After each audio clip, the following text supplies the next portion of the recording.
সমুদ্রের এই শান্ত পরিবেশ একদিকে যেমন অন্তরঙ্গতার অনুভূতি সৃষ্টি করে, সেই সাথে অন্যদিকে আপনার মনকে বিশ্রাম দেয়, প্রশান্তি দেয়। হ্যালো এভরিওয়ান, আসসালামু আলাইকুম। সবাই কেমন আছেন? আশা করি আপনারা সবাই যে যেখান থেকে আজকের ভিডিওটা দেখছেন অনেক ভালো আছেন। রেডিয়েন্ট ফিশ ওয়ার্ল্ড ঘোরাঘুরি শেষে আমরা চলে যাচ্ছি সাগরে।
সি বিচ থেকে ঘোরাঘুরি শেষ করে আমরা এসেছি লাঞ্চ করার উদ্দেশ্যে।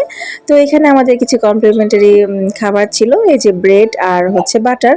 এটা আমি এক দেশের বাহিরের একটা রেস্টুরেন্টে দেখেছিলাম যে কমপ্লিমেন্টারি হিসাবে এই ধরনের ফুডগুলো দেয়। তো এটা যে আমাদের বাংলাদেশে দিয়েছে, এটা আমার কাছে অনেক ভালো লেগেছে। জানি না কবে থেকে স্টার্ট করেছে, তবে আমার কক্সবাজারে ওশেন প্যারাডাইসে এরকম একটা সার্ভিস অনেক ভালো লেগেছিল। যাই হোক, আসলে সাগরের বিশালতার কাছে কোনো কিছু নাই। সাগরে যখনই দাঁড়াই না কেন মন ভালো হয়ে যায়, আর কোনো কথা বলতে ইচ্ছা করে না, মনে হয় চুপচাপ শুধু সাগর দেখি। আর কি আর বলবো, পরিবেশটা এত সুন্দর ছিল, আলহামদুলিল্লাহ।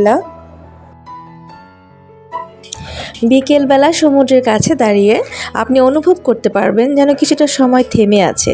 তীরে আছে নতুন ছোট ছোট ঢেউ চলে যেতে দেখে মনে হতে পারে জীবনের প্রতিটি মুহূর্তের মধ্যে একটি রহস্য লুকিয়ে আছে।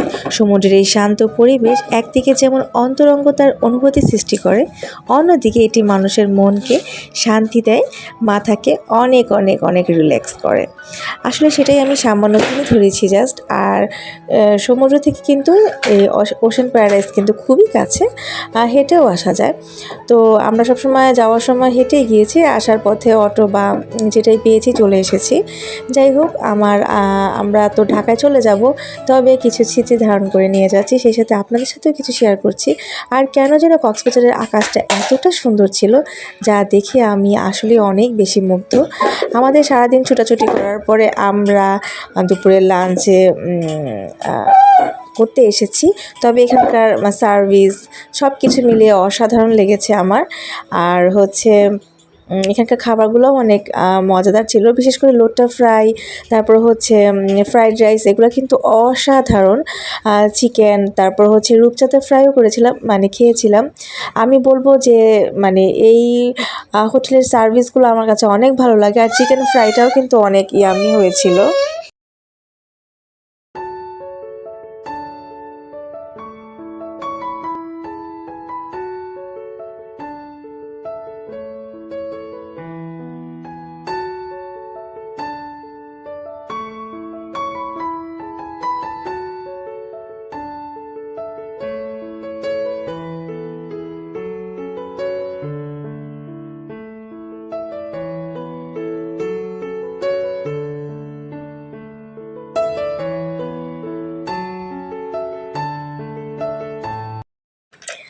দুপুরের খাওয়া দাওয়া শেষ করে আমরা একটু রেস্ট নিয়েছিলাম, তারপর সন্ধ্যার দিকে হোটেলের নিচে বসেছিলাম।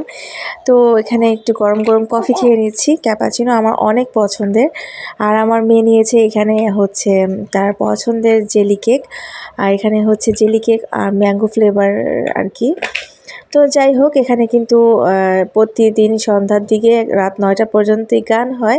তো এই জিনিসটা কিন্তু অনেক ভালো লাগে, মানে এই ধরনের সফট সংগুলা কিন্তু মানে কেন যেন মনে একটা শান্তি শান্তি পরিবেশ সৃষ্টি করে। যাই হোক, আমার কাছে অনেক ভালো লেগেছে, আমার হাজব্যান্ডের তো আরও বেশি ভালো লেগেছে, মানে তার ভালো লাগা দেখে আসলে মেনলি আমি এখানে বসাছিলাম। তো আমি আসলে বলতেছিলাম যে তারা এত সফট সংগুলা কেন করে। ও বলতেছিল যে লং টাইম গান করলে, সফট সংগুলা করলে অনেক বেশি ভালোও লাগে, শুনতেও কিন্তু বিরক্ত লাগে না।